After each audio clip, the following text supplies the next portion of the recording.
Hello guys, ಎಲ್ರಿಗೂ ನಮಸ್ಕಾರ. ನಾನು ನಿಮ್ಮ ಪ್ರೀತಿಯ ಗಜೇಂದ್ರ ಇನ್ವ್ಯಾಕ್ಟರ್ ಮಾಡುವ ನಮಸ್ಕಾರಗಳು. ಸ್ಪೆಷಲ್ ಏನಪ್ಪಾ ಅಂದ್ರೆ ನಮ್ಮ ಸ್ಕೂಲಲ್ಲಿ ಇವತ್ತು ಶೇರಿಂಗ್ ಡೇ ಇತ್ತು. ಏನಕ್ಕಂದ್ರೆ ನಾವೀಗ 7th ಇಂದ 8th ಪ್ರಮೋಟ್ ಆಗ್ತಿದೀವಲ್ಲ, ಅದಕ್ಕೆ ಇಷ್ಟು ಸೂಪರ್ ಆಗಿ ಮಾಡಿದ್ರು ಅಂದ್ರೆ ಮನೆ ಫ್ಯಾಮಿಲಿ ತರ ಮಾಡಿದ್ರು. ನಮ್ಮ ಕ್ಲಾಸ್ ಅಲ್ಲಿ ಇರೋದು 45 ಮೆಂಬರ್ಸ್ ಫುಲ್ ಏನೇನ್ ಬೇಕು ಅದೆಲ್ಲ ತಂದಿದ್ರು. ಲಾಸ್ಟಿಗೆ ನಮ್ಗಂತೂ ಏನೇನ್ ಸಿಕ್ತು ಗೊತ್ತಾ ನಿಮ್ಗೆ? ಐಸ್ ಕ್ರೀಮು, ಚಾಕ್ಲೇಟ್ಸ್, ಅದು ಇದು ಎಲ್ಲ ಸಿಕ್ತು ನಮ್ಗೆ. A few moments later.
ಕ್ಲಾಸಲ್ಲಿ 45 ಮೆಂಬರ್ಸ್ಗೂ ನಾನು ಮಾಡ್ಕೊಂಡಿರೋದು ಇಬ್ಬರೇ ಫ್ರೆಂಡ್ಸ್.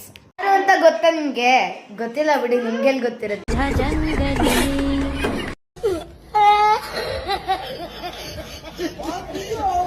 ನಂದನ್ ಮತ್ತೆ ದೀಕ್ಷಿತ್ ಅಂತ ಆತ್ಮೀಯ ಕುಚಿಗುಗಳು, ಒಂದೇ ಚಡ್ಡಿ ದೋಸ್ತ್ಗಳು ನಾವೆಲ್ಲ.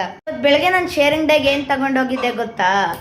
ಎಗ್ ಕರಿ ಮತ್ತೆ ಚಪಾತಿ. ಇವತ್ತಂಗಂತ ನಮ್ 45 ಮೆಂಬರ್ಸ್ ತರವಾದ ಐಟಮ್ಸ್ಗಳು ತಂದಿದ್ರು. ಐಟಮ್ಸ್ ಅಂದ್ರೆ ತಿಂಡಿಗಳು ಎಲ್ಲ ತಂದಿದ್ರು. ಅದು ಯಾವ್ಯಾವ್ದು ಗೊತ್ತಾ ನಿಮ್ಗೆ? ವೆಲ್ಕಮ್ ಡ್ರಿಂಕ್ಸ್ ಅಂತೆ, ಐಸ್ ಕ್ರೀಮ್ ಅಂತೆ, ಜ್ಯೂಸ್ ಅಂತೆ, ಬಿಸಿಬೇಳೆ ಬಾತು, ಬೋಂಡಾ, ಬಜ್ಜಿ ಎಲ್ಲರೂ ತಂದಿದ್ರು. ಅದೆಲ್ಲ ನೋಡಿ ಕಣ್ಣಿಗೆ ಆನಂದ ಅನ್ನಿಸ್ತು. ಯಾರನ್ನ ಇನ್ವೈಟ್ ಮಾಡಿದ್ವಿ ಗೊತ್ತಾ? ಪ್ರಿನ್ಸಿಪಲ್, ಕೋ ಪ್ರಿನ್ಸಿಪಲ್, ಕೋಆರ್ಡಿನೇಟರ್ಸ್, ನಮ್ 6 ಸಬ್ಜೆಕ್ಟ್ ಟೀಚರ್ಸ್, ನಾನ್ ಟೀಚರ್ಸ್, ಆಂಟಿಗಳು ಎಲ್ಲರನ್ನೂ ಇನ್ವೈಟ್ ಮಾಡಿದ್ವು ನಾವು.